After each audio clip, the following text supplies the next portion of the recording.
Our guest today is the president of the Illinois Federation of Teachers. He has served as president for just over 5 years, and he is also an AFT vice president.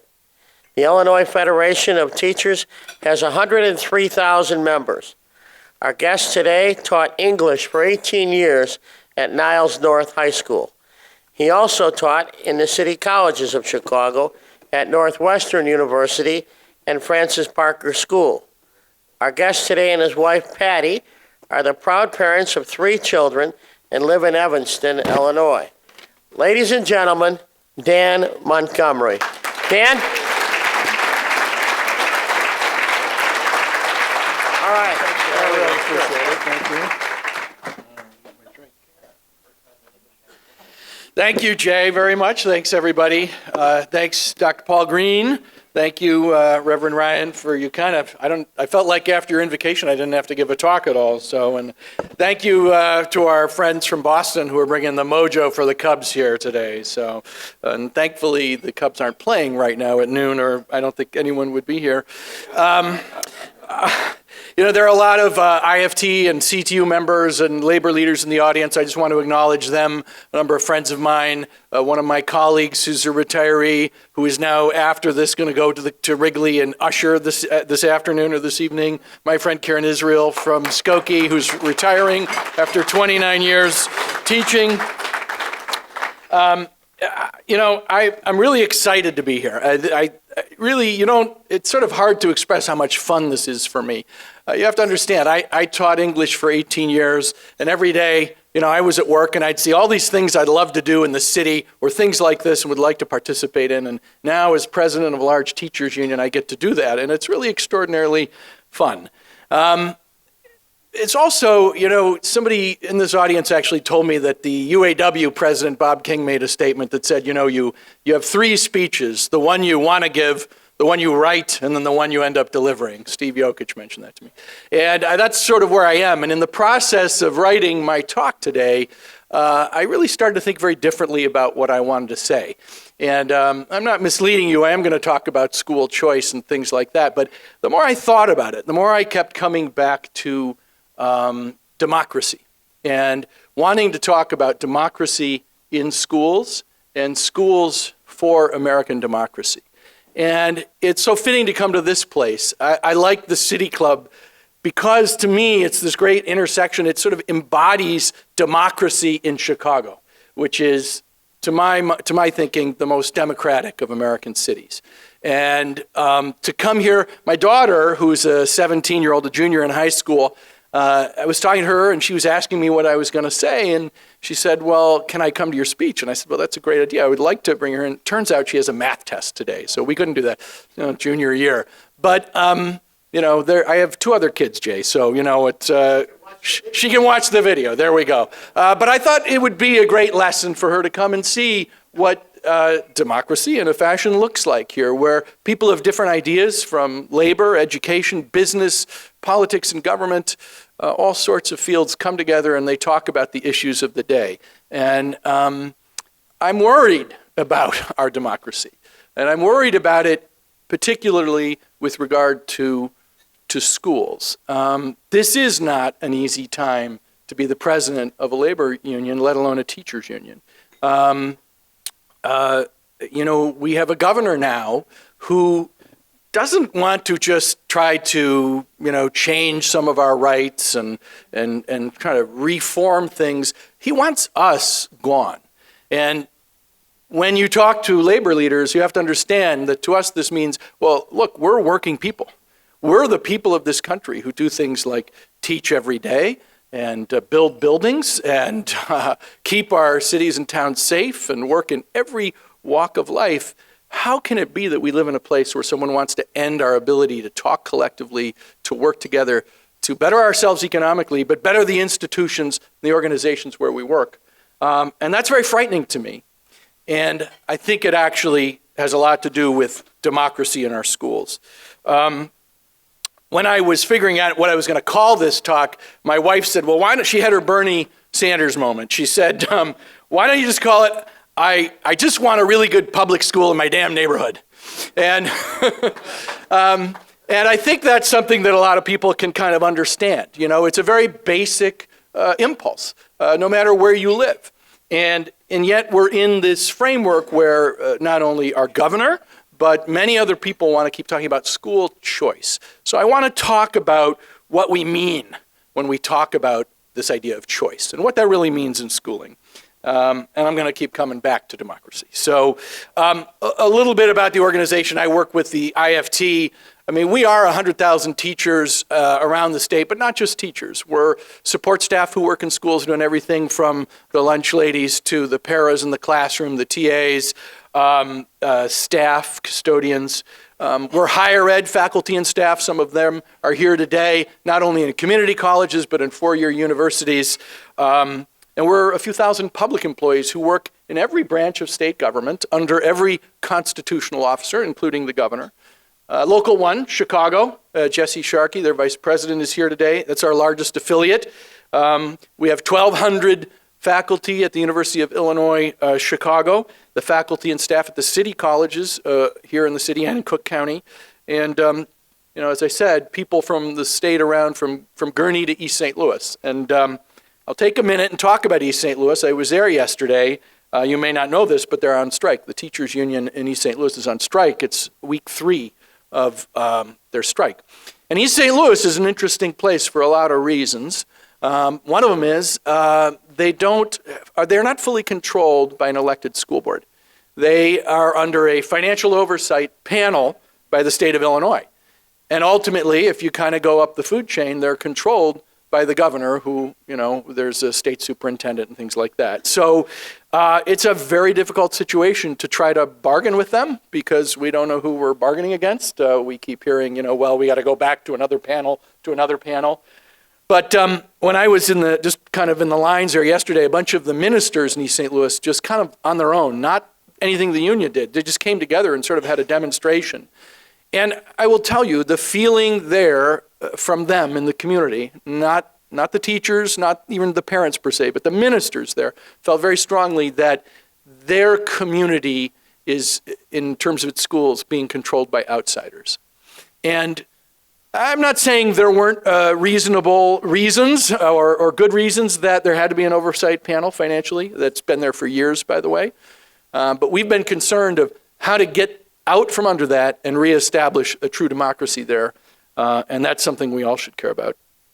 You know, our public employees work at the Thompson Center as well. There's the security folks. When you come into the Thompson Center, if you go up to the state offices, those are IFT employees.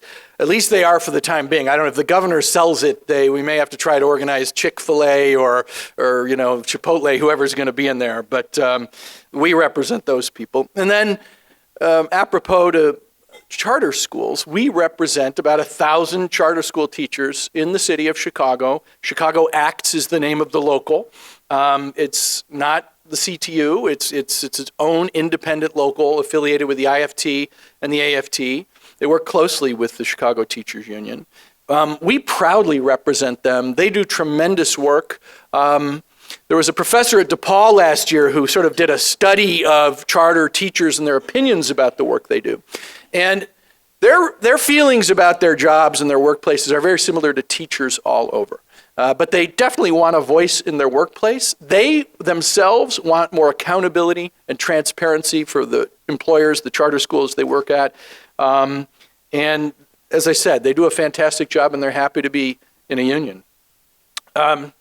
I started my career in the city colleges of Chicago teaching ESL, and it really goes to why I said I think Chicago is sort of the most democratic of American cities, no offense to Boston.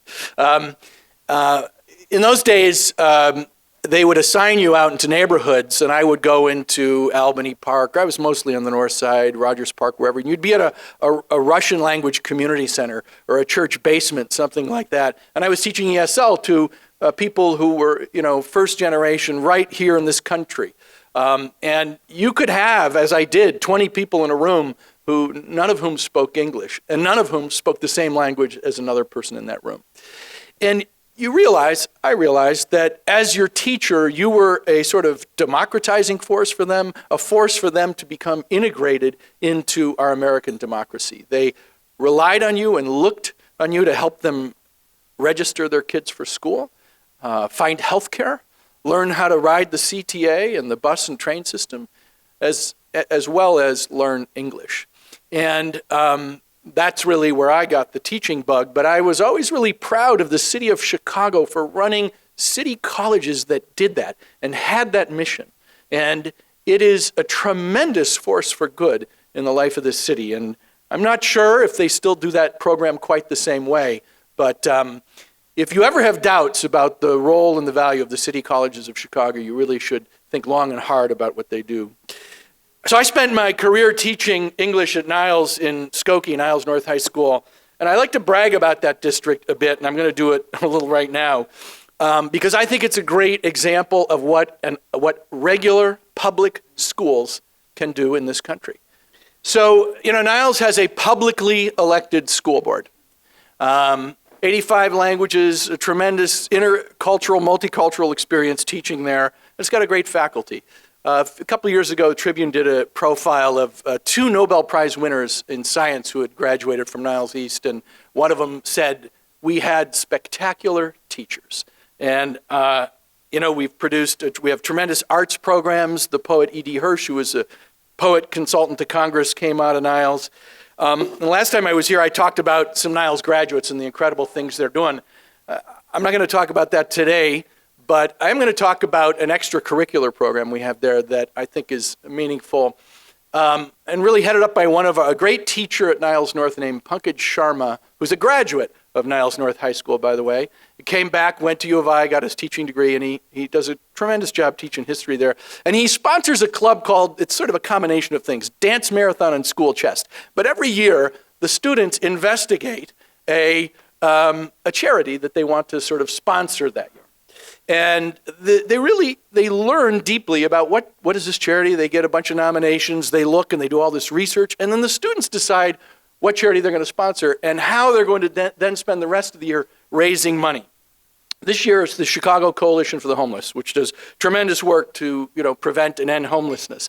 Last year it was something called the Daniel Horn Foundation, which was named after an English teacher there, a good friend of mine who died very early of cancer. And they raised $88,000 last year for a foundation at the University of Chicago Medical School to do cancer research. Since 2003, this Dance Marathon group has raised over $800,000 for a set of charities. And this has become an organization to provide large grants to deserving student-selected charities. And it empowers these young people and proves, I think, that teenagers can and do want to make a difference in their community. And to me, that goes to the heart of the democratic purpose of education.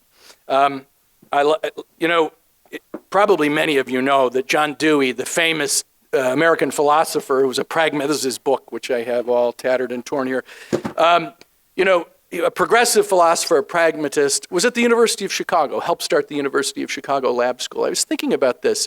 This Dewey said and believed, and this has guided American education for 100 years, that the central moral imperative of education is democracy, And he said, if you allow schools to lose the democratic control, if schools are not controlled in a democratic way, you will have education by elites, and it will be fatal to American democracy. He wrote a lot about that and worried about that. And as I thought about that, as I was preparing this talk today, I really was struck, I was stunned by the amazing irony that the mayor of the city sends his children to the University of Chicago Lab School, who are IFT teachers, by the way. We represent them. It's a great school. They're fantastic teachers. And yet he really wants to hold on to a sort of authoritarian mayoral control and not an elected school board. And I don't really fault the mayor for that in a way. And it's probably the first time you'll hear a union leader up here say that. Not that I agree with him. I think he's wrong. But he is living in a time, and he inherited that construct, and we are just unfortunately in a time where both Republicans and Democrats have moved in some significant ways away from democracy and democratizing forces in our schools. And I think it's very dangerous. So I felt compelled to make that point.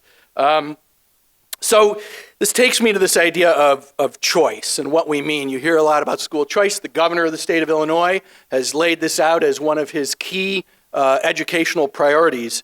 And so what do we mean when we talk about choice in schools? I think typically it kind of goes like this, right? Give parents a choice as to where they want to send their kids to school. If they want to send their kids to a parochial school, a Muslim school, a Catholic school, a Jewish school, I mean, parents do that often, right? And they can do that. Why not within the public school system give them a choice to send their kids maybe to a school that's not even close to where they live, a school that has some special program, a military school, an IB academy, a fine arts school, a charter school. Now, I grew up not in Chicago. I grew up in the suburbs of Detroit and went to a very, very good public school system there. And like most people, actually, I would guess in this room, you went to the elementary school that you were within the boundaries of that school, generally the closest one to you. And the same for junior high and the same for the high school. No question. I live in in Evanston, as you said, and the same applies there. I taught many years in Skokie, the same applies there. In all my years, either growing up or teaching, every parent conference I had, every school board meeting I went to, and I went to dozens of them, hundreds of them, believe me, I have not once heard a parent or a student say, why can't I go to a different school? Why do I have to go to this school? And I would just ask the question why that is. And I think I would say because the school districts I mentioned are well-resourced districts. They provide great instruction. They have no trouble attracting good teachers. They have no trouble hanging on to principals. They have a rich array of social workers and counselors and psychologists. They have programs for the parent and community. They pay relatively well for the profession. They're entirely unionized. They have what I would call decent contracts and good labor relations. And they have incredible extracurricular programs. Every sport and club imaginable, social clubs, social service clubs, theater, music, band, dance, orchestra, newspaper, literary magazines, entrepreneurial business clubs, biking, language, culture. Niles North even has a cricket team, which is quite good actually, and an aviation or a flying club. So is it any wonder that parents there don't clamor to send their kids to another school? And I felt this very keenly when I walked my daughter to our school on her first day of kindergarten. I still have a picture on my desk of me, kind of big lumbering oafish guy, and my little girl holding her hand, walking down the street. And I really thought to myself, my God, thank God I can walk my daughter to school. And she walked to school, and my sons have walked to school, and they're still doing that now. So why is that not really the purpose any longer of the Chicago Public Schools, to say that's what we've got to devote all our energies and resources to, is making sure that every citizen within the city of Chicago has that same opportunity. My brother G2 Brown here, Jay and I were talking about this a little bit before. G2 just recently got off, he's able to eat here because he got off a hunger strike. We had a 34, what was the total, Jay? G2? 34 days, 34-day hunger strike at the Diet School, which is a few blocks from President Obama's house, the last neighborhood school now in that area in Oakland, home of Gwendolyn Brooks, this amazing community, this historic community, Bronzeville, there in Chicago. And you had to have citizens go on a hunger strike. And you can debate, there's reasons in enrollment. We can, have a technical discussion about why CPS, what they want to do. But really when it fundamentally comes down to it, we're in a landscape where citizens are going on hunger strikes so that they can have a neighborhood school and enjoy what I enjoyed when I walked my daughter to school on that first day. That's astounding to me. So a recent poll, choice. So there's a recent poll, I think it's referenced on the handout we left at the table. A poll of Illinois voters done for the Center for Popular Democracy and the Public Interest. Is this just the union guy saying this about choice? No. Illinois voters, dead last. The idea of school choice was dead last in their hit parade of the things they worry and care about in education. What's first? No surprise, the voters in Illinois agree with my wife, right? They value lack of parental involvement. They worry about that. Cuts to funding, overuse of standardized tests, poverty, hunger, class size, difficulty attracting good teachers, all rank ahead of choice. So why does choice get fronted as this issue publicly? Why is it that the governor espouses this if we have systems like Skokie, Evanston, hundreds of other districts across the state and across this nation, and in Chicago even, many schools where people do want to send their kids to, but not all of them, right? They don't all have the opportunity to have a good neighborhood school. And even if you were to somehow get people to agree and say, well, we should just have choice everywhere, what would that mean in Skokie, where I teach? Would we mandate that despite the fact the public doesn't want it, isn't clamoring for it, they've got to offer some version of choice? The United States Department of Education just recently gave a $42 million grant to the state of Illinois to expand charters statewide. I mean, that really puzzles me, frankly, if this is not really what the people want, and we could sure do a few other things with that $42 million, I think. And I mean, I guess some will say that I'm missing an important aspect here, which is the idea of performance, right? And I think the thinking goes, well, if you've got kids trapped in a low-performing school, it's reasonable. It's not unreasonable to give them a desire or the ability to move to a different school. And let's be honest. Where we're talking about that happening is vastly in black and brown communities. So this brings us to charters, right? Why aren't charters then a reasonable alternative for choice? It bears repeating that charters were an idea that came out of the president of the American Federation of Teachers years ago, Al Shanker. Thank you, Al. Al was a visionary leader and a great leader in 1988, but Shanker's vision was nothing like what we have now in the landscape of charter schools. Shanker said, look, we should have innovation labs. Why don't we have charters? And you know why he liked the term charters? He liked the term charters because explorers of old would get charters to go, right, and explore the Northwest Territories. Say, like, give these schools charters. Give them leave to not be bound by certain mandates, not be bound by certain parts of a contract, of a teacher's contract, and to do things that are often hard to do in bureaucracies, create a new schedule, find ways to organize teaching and learning that might produce some tremendous benefits. Well, that was his vision. He certainly never dreamed they would be non-union schools. He certainly never dreamed they wouldn't be part of a regular public school system. But what he did dream is that they would be innovation starters whose innovations would be brought back into the regular public school system. And his idea was quickly appropriated by other people with sort of other political interests, and they started charters in Minnesota, and kind of the rest is history. But as a result, we've seen this sort of balkanization here in Chicago of charters. There's hundreds of charter school campuses in Chicago. We have so-called under-enrolled schools and neighborhood schools that are closing by the dozens, while we still have new applications for city charters.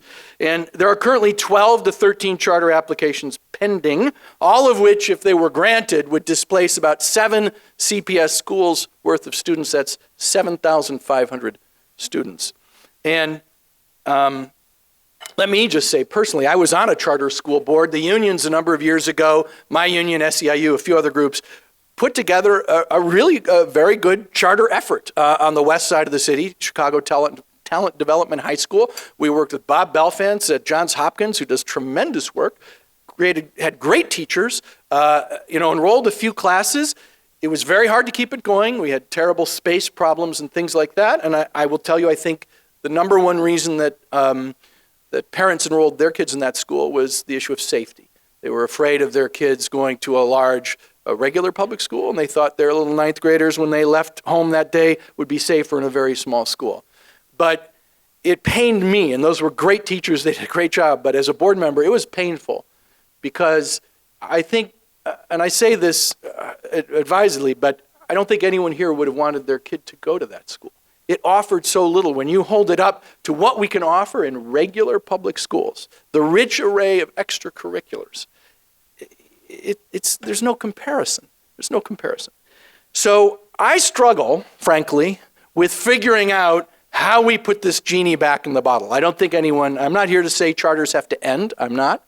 And they're good charters. I'm going to talk about them in a minute. And I don't know if Juan Salgado is here. I know he sometimes comes here, but I wanted to talk specifically about his schools. But I do have to talk about charter performance, though, because an argument we hear often is, well, look, charters perform better than regular schools. And unfortunately, the charters have been extensively studied, and it's conclusive. They just don't do any better than regular schools. Many of them do worse. And there's other things besides just a test score. They expel students at a much higher rate. The University of Minnesota Law School just did a study that showed that they exacerbate in Chicago, exacerbate racial inequities and segregation. Their graduation rates are lower. They take fewer special ed kids, and of those they accept, many leave or get forced back out into the public schools. They do create financial peril for the regular public school system, and they're generally not held to the same levels of accountability and transparency as the regular publics. Now, we've had some success recently changing that here in Illinois, I will tell you that.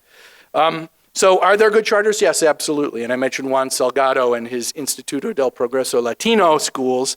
And Juan is, you have heard about him recently, he's one of Chicago's newest MacArthur Genius Grants. So Jay, you might want to ask him to pick up the tab for lunch because he's got some cash now. But he's done a really admirable job. And I think he has shown what it takes to create a successful school through a partnership with his teachers and his staff.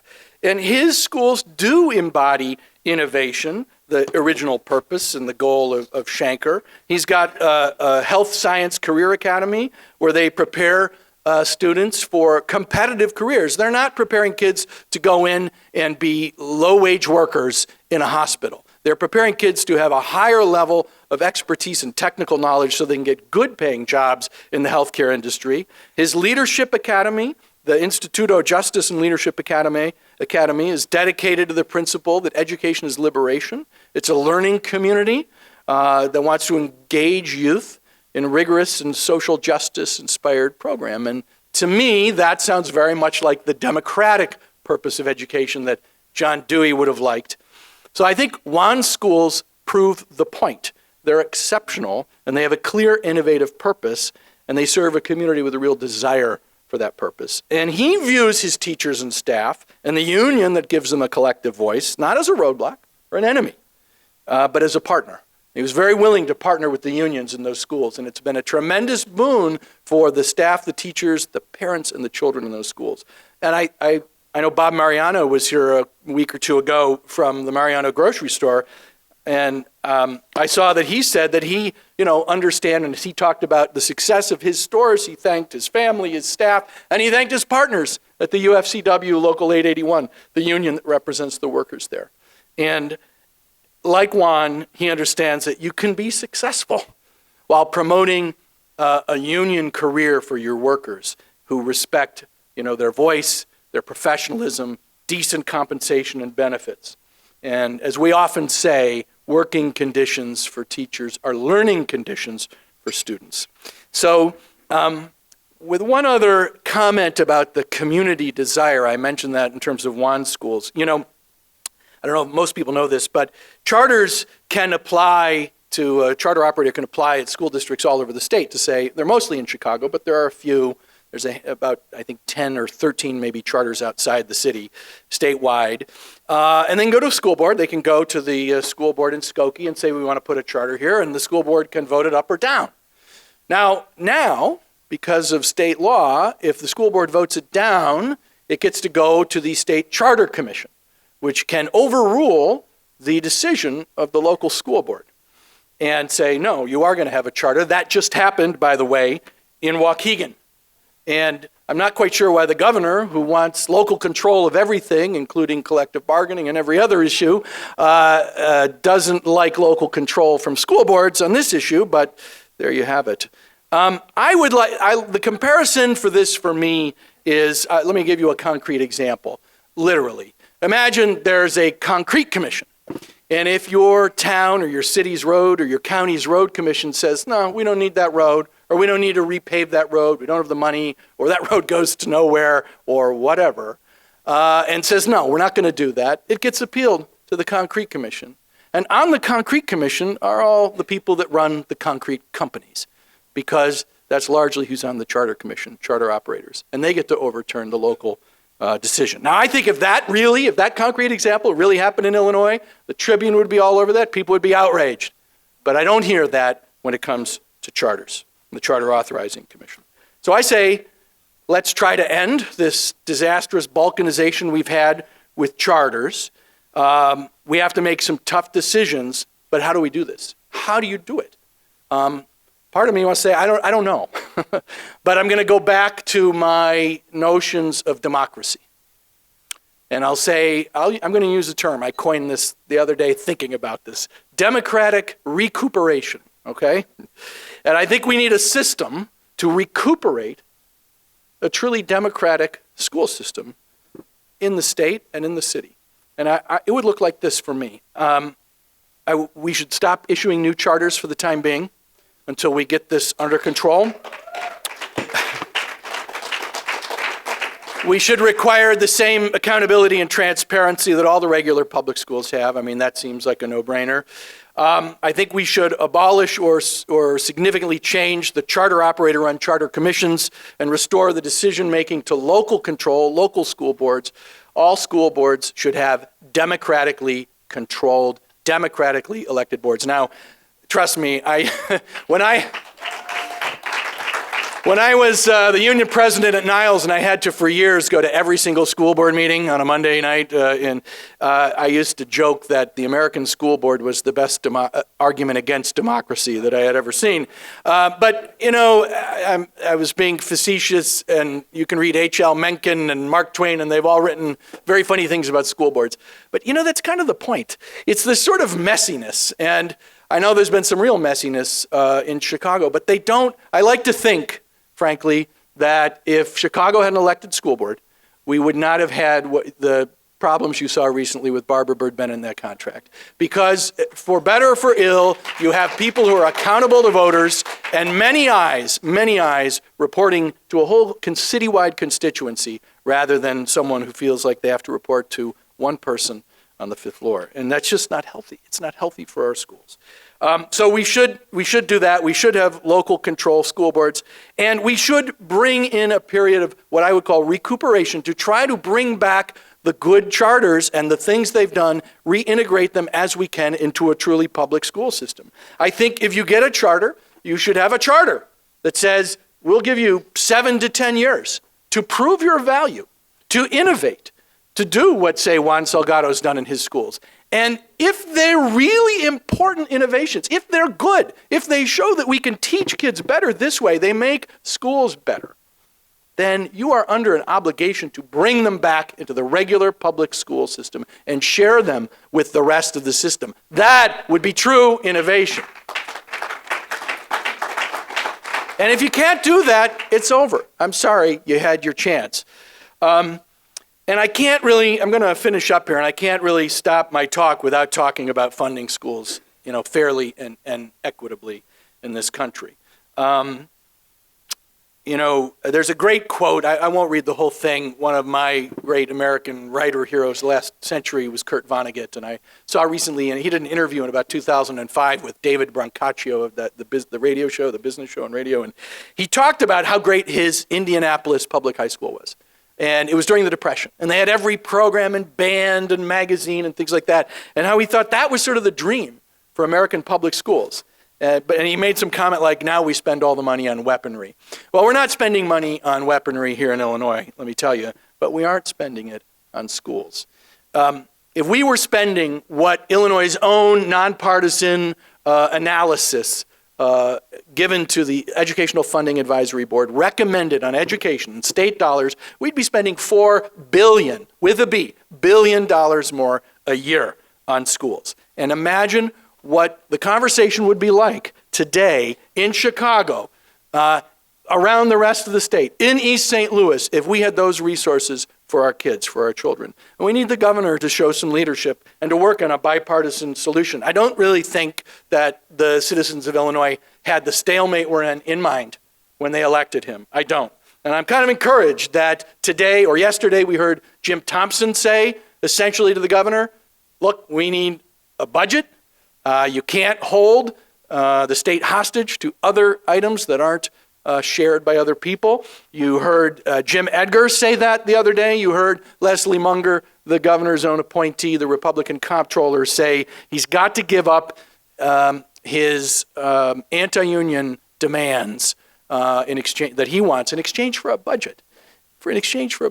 And they're unrelated. It really isn't right to hold these non-budgetary items hostage, if you will, for us to get the state moving again. It's too important.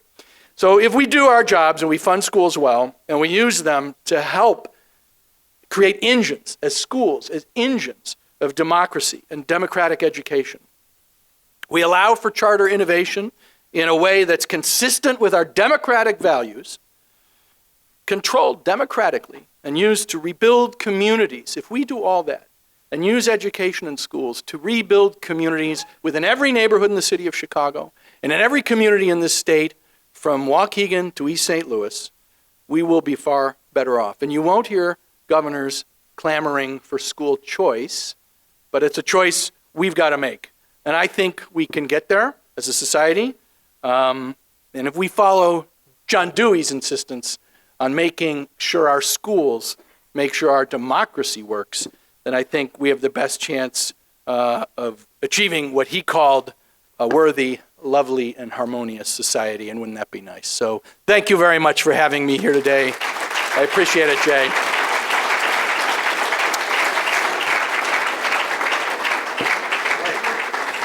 Now you get to ask questions. Now we have time for, that was a rather short speech.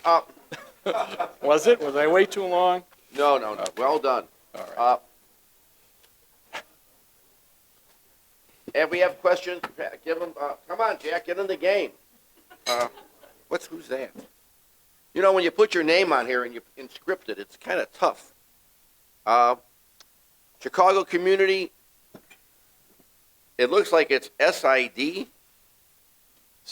Sid? Boy, we never had questions with, anonymous. Well, guys from Boston, welcome to Chicago. All right. We're not teaching cursive in schools No, anymore, we're not teaching cursive. And by the way, for those of you not familiar with this is the first time that ever any speaker has invoked not only John Dewey, but Albert Schenker. All right. Woo. The man who saved New York City in 1976. That's how much money they had. And of course, he's also the guy, if you watch the movie Sleeper, who dropped the atomic bomb. But that's a different story. All right. Discussion points focus on lack of charter school Access, maybe? access, maybe. Just how do you reconcile that message against success in New York and even in Chicago? For example, the Noble Network Charters. Yeah, compared to CPS. You got the question. Well, I mean, I think I tried to address that to say, like, look, I'm not saying all charters are bad and can't be successful.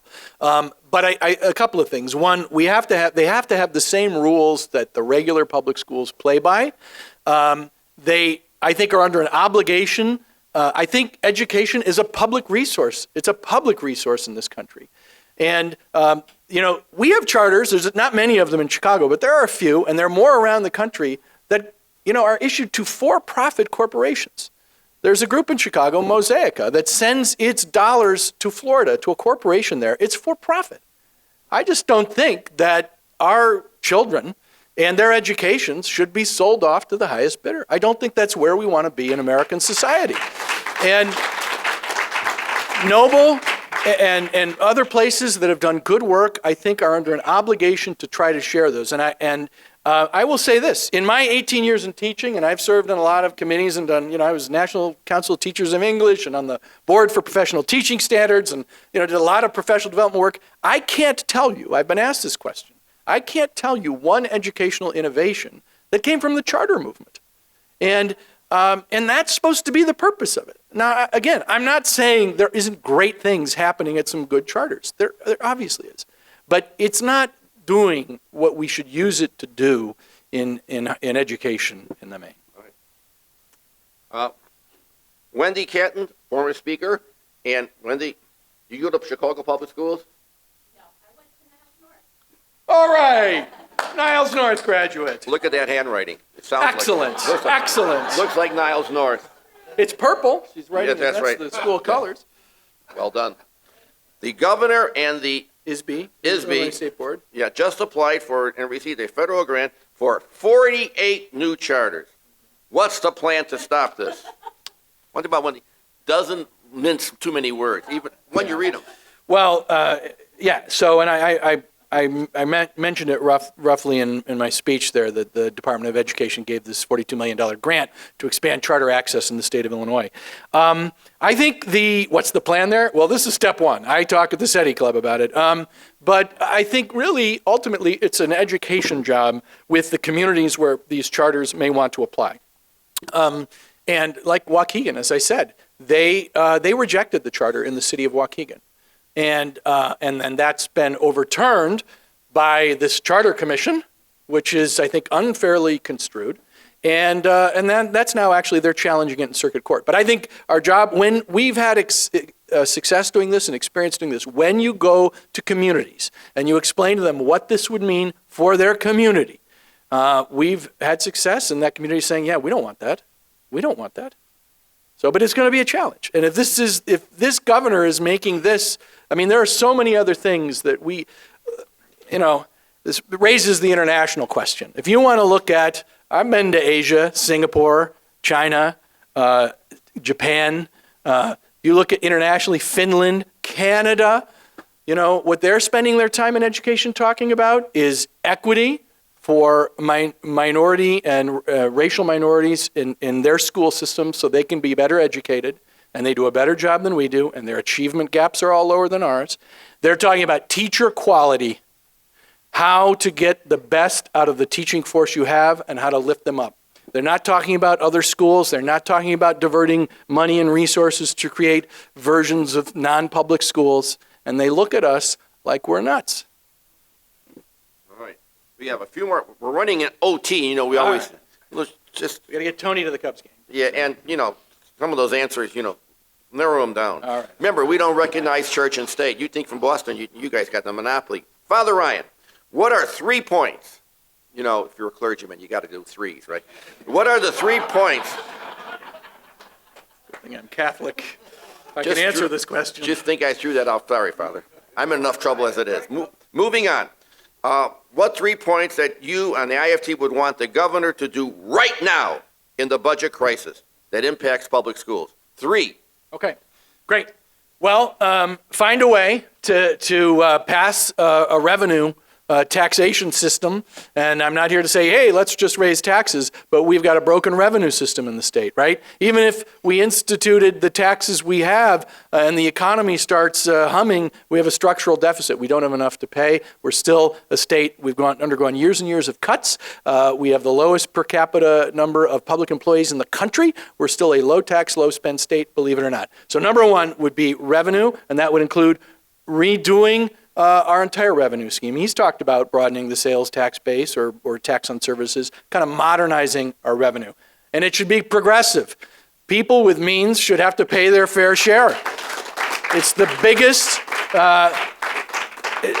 Republican and Democratic, right and left economists agree what's wrong in this country. The biggest economic problem we have structurally is this yawning gap between the very wealthy and the rest of us.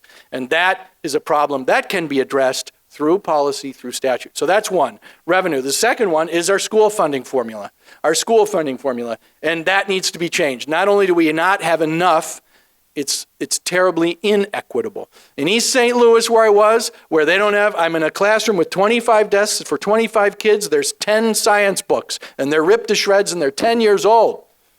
That's East St. Louis. They're taxed at the highest rate possible in East St. Louis, and they don't have enough money for their schools. That's wrong. That's because we rely too much on property taxes. We've got to fix it. The third thing I would say, you know what, if you want to be an education governor, get off the union bashing, get off the teacher bashing, and say, how do we lift up our children? How do we lift up our schools and our teachers? Here we go. John Andrade, Juan Andrade. Juan Andrade. Sorry. Community activist and a member of the City Club. Is there a national movement by some to privatize public education through charter and alternative schools? Well, absolutely. I didn't really, I think for me, as I said, in Chicago, most of the charters are not for profit, but they're still private entities. They're not public entities. So to me, that's a privatization and taking the public trust away and putting it in private people's hands. And that's why we want accountability. If you have an elected school board, all over the state, parents go to school board meetings and agitate for things, right? They sit and they force the board members who are elected to listen to them on issue after issue. And often that affects change, right? It couldn't happen here in Chicago the same way, right? So it doesn't happen for charters even necessarily the same way. Now, there are neighborhood advisory committees in Chicago and things like that. But yes, there's a broad movement nationally to privatize education. There's a lot of this going on in New York. There's big hedge fund people promoting charters and doing a lot of work there. There's a lot of money in it. And again, I would just say it's a sacred public trust. And that's... democracies don't just happen. They don't just happen. And our democracy needs our work every day to protect it. And I think we're really at that point in education where we all have to stand up and say, look, if we want our country to exist as a functional democracy, then we have to make sure it begins with our schools. Right. 2 more questions. Hold on. And of course, this is the City Club. And by the way, calling Chicago the most democratic city in the nation. It is. That was a capital D, just so everyone's Small. on the small page. But this is the City Club, and we allow and we encourage sandbag questions. So we end with 2. Joshua James, occupation, concerned citizen. Very good question. Should Illinois college students attending public universities be restricted to attending the university that is geographically closest to them, or should they go to the best school for their needs? In the City Club tradition, that's a really good sandbag. I actually don't see that as a sandbag question.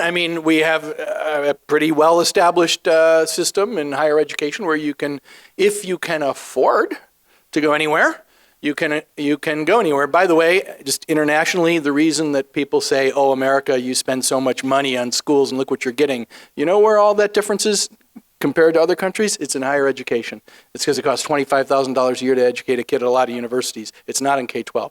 So anyway, no, but university is different. University is for essentially adults. When we have children who are 18 and younger, they're going to live near their home. They want to go to school near their mom and dad or their caregivers or whoever they live with, their family. They want to be in a neighborhood school, and that's what we should give them. Last question. And by the way, President Doherty, you kind of missed this one. We have in our audience Jim Edgar. No, he's not here, but the person asking this question. Maybe it's Jim Edgar, who's not the former governor, Jim Edgar. Is there a real Jim Edgar here? I doubt it. But nevertheless, we read the question because if anything is fairness, especially with some lawyers here, we have to do it. Here is the question. Is affiliation the former Governors Association? You don't get this kind of stuff at the Executive Club. Here is the question for you, Mr. Montgomery. Will you run for governor in 2018? Think I made that up, huh? If Joe Biden's running for president, I'm running for governor. No, I got my hands full. But I would like us to have a governor that I'd like to vote for in 2018. That would be good. On that happy note, ladies and gentlemen, how about a big round of applause for our speaker?